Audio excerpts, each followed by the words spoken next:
What's up guys, it's Bucky. Welcome to your 32nd, I think, tutorial in Python. In this tutorial I'm going to be getting into objects. Now, you hear a lot about object-oriented programming, and Python is actually one of those programming languages.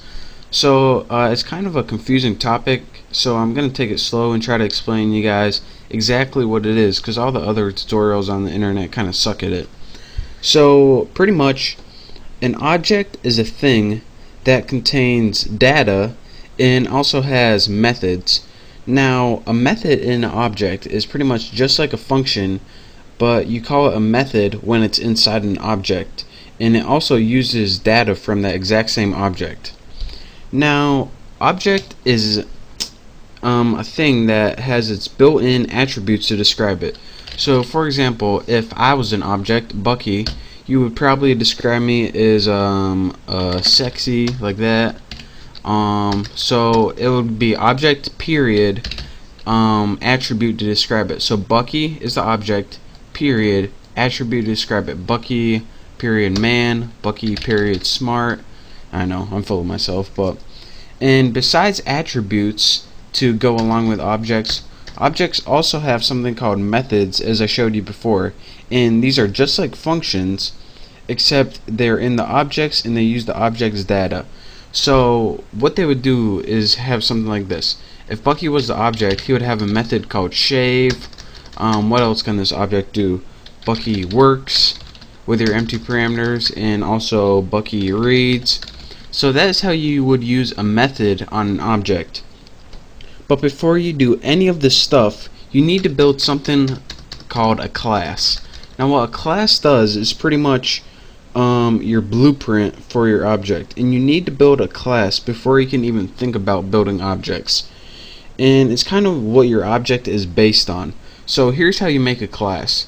To make a class, and this is the very first thing you do when building objects, you go ahead and type class. This tells Python that you're going to be building a class. Next, make your class name. I'm going to name mine example class. Now after you get your class name, put a semicolon, or excuse me, colon, and go ahead and press enter. Now in your class you're going to have a bunch of different types of data. The first thing I'm going to have is a variable, and I'm going to have eyes.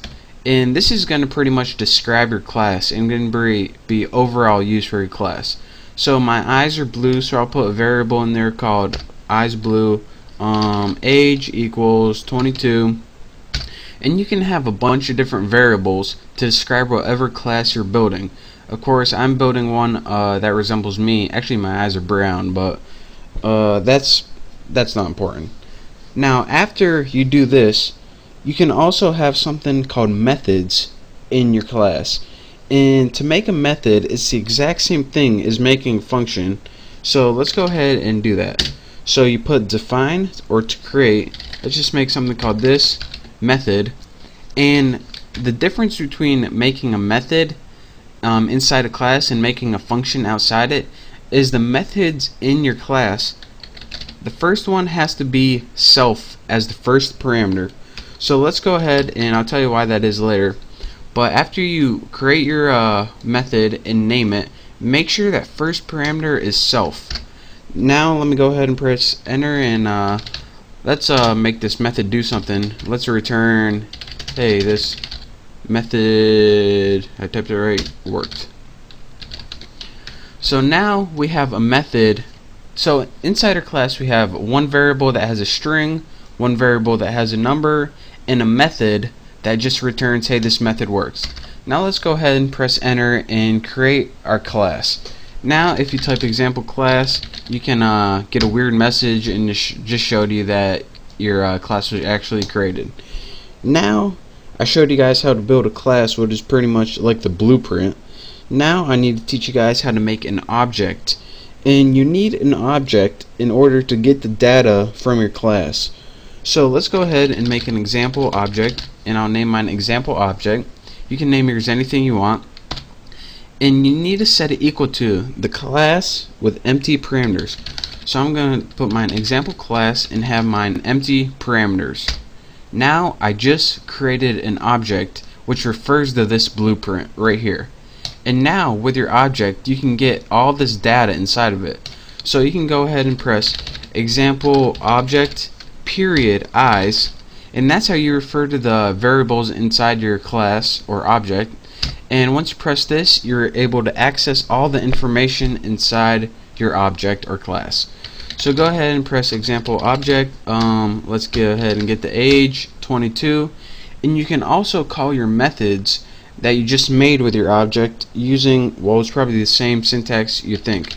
So example object, again, you need your object to access any of the information, period, what's it called, this method, and remember we're referring to this one up here, and go ahead and get rid of that, add empty parameters, and it says, hey, this method worked.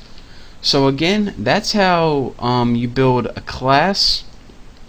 And again, you need to make an object to refer to your class, because you can build different things to refer to the same class. So that's why, or excuse me, you can build many objects to refer to the same class. So we need to build a specific object, and you'll see why later on, but you just need to do that.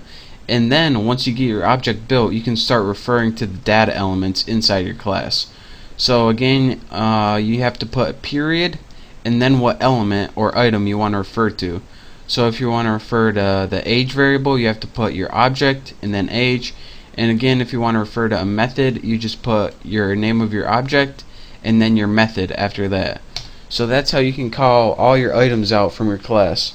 So that's your basics of object-oriented programming. In the next couple tutorials, I'm going to be going in depth and clearing all these things up for you. But for now, I just wanted to give you guys a quick $2 tour overview of what object-oriented programming looks like in Python.